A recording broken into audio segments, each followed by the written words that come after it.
Stephen Callahan's workshop looked less like a place where boats were built and more like the inside of a restless mind. Wood shavings covered the floor like fallen snow, tangled ropes hung from nails hammered at random, and every surface was buried under tools, sketches, and half-finished ideas. The scent of resin clung to the air. Nothing about the space was tidy, but everything had purpose. Stephen moved through it with the obsessive focus of a man chasing something only he could see. He wasn't just building a boat. He was building a promise to himself, proof that he could shape raw materials into a vessel strong enough to take him across the ocean. His fingers were cracked from sanding, his arms tight from lifting, and his eyes carried the fatigue of too many nights spent sketching corrections under the flicker of a desk lamp. But he kept going. Every board he cut and every curve he measured brought him a little closer to the horizon he dreamed of. When the boat finally stood complete, Stephen didn't smile. He simply stared, breathing slowly, as if he needed to convince himself that it was real. The hull reflected a dull glow in the workshop's faint light, imperfect yet proud just like him. He ran his hand along the side, feeling every ridge and bump he had crafted. The boat wasn't flawless, but it was honest, and in that honesty he felt ready. Preparing it for the water felt almost ceremonial. He checked seals, reinforced joints, tightened ropes, and tested everything that could be tested. A strange quiet settled over him as he worked, not excitement, but a calm acceptance. The ocean was unpredictable, merciless even, but he felt drawn to it the way some people feel drawn to mountains or deserts. As if the sea held an answer to a question he'd been carrying for years. When he finally launched, the early light washed the shoreline in pale gold. The boat dipped and rose, steady and obedient. Stephen secured the last knot, stepped aboard, and inhaled deeply. He pushed off, and the world behind him shrank as the open water spread out like a vast, unrolled map waiting to be explored. The sound of waves replaced the noise of the workshop. With each passing minute, land dissolved into a faint outline and then disappeared entirely. The first days were gentle, almost deceptively so. The sea rocked the boat with the even rhythm of a lullaby, and the wind guided the sail like an old friend walking beside him. Stephen spent the mornings adjusting course, the afternoons studying the water's shifting colors, and the evenings watching the sky dissolve into a blanket of stars.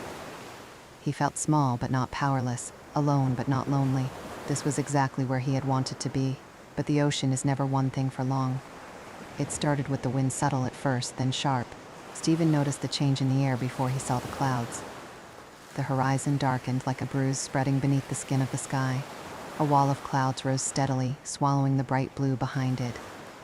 The waves thickened and began to strike the hull in unpredictable pulses. He tightened the ropes, furled the sail, and braced himself.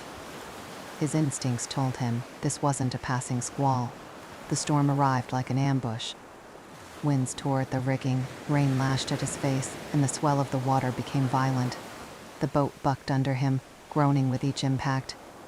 Stephen fought to keep control, shouting over the roar of the sea, but his voice vanished instantly.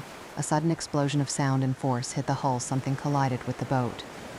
He couldn't see what it was in the chaos, only felt the jolt punch through the wood like a sledgehammer. Water surged in. Panic rose with it. Stephen scrambled, grabbing tools, trying to seal what he couldn't even fully locate. The boat pitched, flipped, and slammed back down. He lost his footing, crashed against the side, and for a moment saw nothing but a whirl of white spray and darkness. The ocean swallowed the boat piece by piece as if claiming a debt. He realized he had seconds, maybe less. He yanked open the emergency pack and triggered the inflatable life raft, his hands trembling, his breath short and ragged. The raft burst open, slapping across the water. Stephen dove toward it as the boat groaned in its final moments. A wave knocked him under. Salt water filled his nose and throat. When he surfaced, the boat was already sinking, its bow dipping into the black water like a vanishing memory. He pulled himself into the raft, coughing, shaking, drenched in fear and seawater. The storm still pummeled him, but he was no longer fighting wood and canvas, only survival itself. He clung to the raft as it tossed in the waves, each impact sending shudders through his spine. Hours passed in a blur of wind, darkness, and helpless motion. Eventually, the storm died as abruptly as it had come. The world fell eerily quiet. Stephen opened his eyes to a pale dawn spreading across the horizon. His boat was gone. There was only the raft, small, yellow, and fragile, bobbing on an endless blue battlefield. The silence pressed against him, louder than the storm ever had been. He took inventory of his gear, knowing every item might mean the difference between life and death. A few rations, a small knife, emergency patches, a signaling mirror, a manual pump, a damaged sea anchor. Everything else was either ruined or lost to the deep. He forced himself to breathe slowly, methodically. Panic was a luxury he couldn't afford. Order was his only weapon. Inside the cramped raft, he arranged supplies, checked for leaks, and dried what he could. He was exhausted, but he worked with the grim focus of someone who understood the stakes. Hour after hour, he tightened seams, reinforced joints, and made the tiny space livable, if such a word could apply. But the ocean wasn't finished testing him. A sharp hiss tore through the quiet.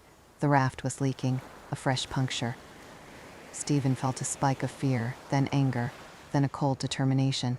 He grabbed the repair kit and began patching the hole, his hands unsteady but relentless. Night fell as he worked, the moonlight the only thing guiding his movements.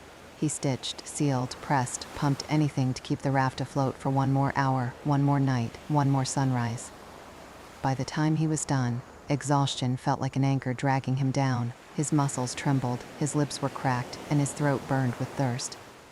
He laid back for a moment, staring at the sky, letting the reality sink in. He was alone, adrift, and completely at the mercy of the sea. But he was alive, and as long as he was alive, he would fight. Morning crept across the sky with a softness that felt almost cruel. After a night spent patching leaks in the dim wash of moonlight, Stephen Callahan opened his eyes to a world still vast, still indifferent, still empty. His body ached from the cramped position and constant bracing against the shifting raft, but he forced himself upright. Survival demanded movement, and movement demanded will. The first, most immediate enemy was thirst. The sun rose higher each day, turning the raft into something between an oven and a spotlight. His skin cracked, blistered, and peeled. His tongue felt thick and heavy. The emergency water supply dwindled quickly, far faster than he wished to admit.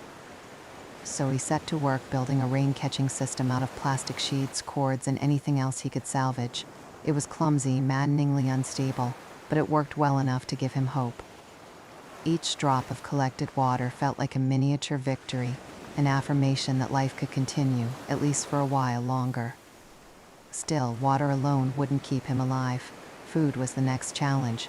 The sea beneath him was alive with movement, but catching anything in it was another matter entirely. His early attempts were frustrating. Blur lines tangled, hooks slipped, bait vanished without a trace. He cursed under his breath, cursed out loud, cursed at the endless stretch of blue that refused to yield even the smallest offering. But Stephen was stubborn. He refined his techniques, sharpened his hooks, adjusted his knots, and watched the patterns of the passing fish with the attentiveness of a starving biologist. And then, finally, he succeeded. The line jerked, his hands reacted, and he pulled up a small silver fish. Not much, barely a mouthful, but to him it felt like a feast, a lifeline, proof that he could adapt faster than the ocean could defeat him. Over time, whole schools of fish began to gather beneath the raft, using the small shadow it cast as shelter. Stephen marveled at it. In the middle of nothingness, he found himself suddenly surrounded by life. The fish drifted like a shimmering cloud beneath him, and he felt a quiet, strange companionship with them. They were both drifters now, both ruled by currents they couldn't control. But where there are fish, there are predators. One morning, as he leaned over the edge of the raft inspecting his line, he noticed a dark shape sliding below the surface. Then another, and another. Soon, several sharks circled beneath him, moving with an eerie, deliberate grace. They weren't attacking, they didn't need to. Their very presence broadcast a simple truth. The ocean had teeth, and he was within reach. Stephen kept still, watching them, calculating. He couldn't risk panicking. Every sudden movement, every shift of weight could send the raft tipping or dipping low enough to tempt them. So he steadied his breathing and waited. Minutes stretched into hours as the sharks continued their slow, patient orbit. Each pass scraped at his nerves, but he refused to break. Eventually, as silently as they had appeared, they drifted away into the depths. The relief that washed over him was almost overwhelming. Days bled together. Sometimes the sea was calm, a sheet of glass stretching to infinity. Other days it pitched and rolled, unleashing new tears in the raft that demanded immediate repair. His hands became permanently swollen and raw, calloused from rope burns and hardened from constant patchwork. He lost weight quickly. His cheekbones sharpened, his ribs became visible, and his muscles thinned. But even as his body weakened, something deeper inside hardened. He learned to read the ocean like a language, its moods, its warnings, its subtle signals.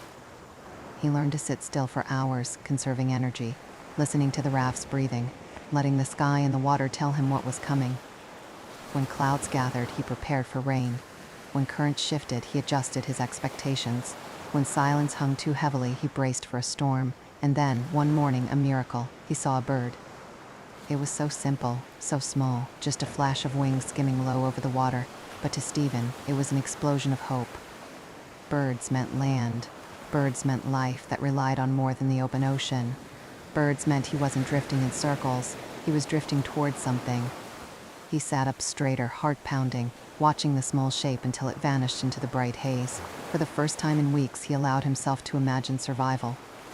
Throughout the day, he scanned the horizon obsessively, searching for any sign that the bird had been more than a cruel hallucination. His eyes burned from salt and sun, but he refused to blink too long. The ocean played tricks, but he wouldn't be fooled. Not this time. He clung to the memory of that wing beat like a lifeline. As evening fell, the sky painted itself in bruised purples and dying golds.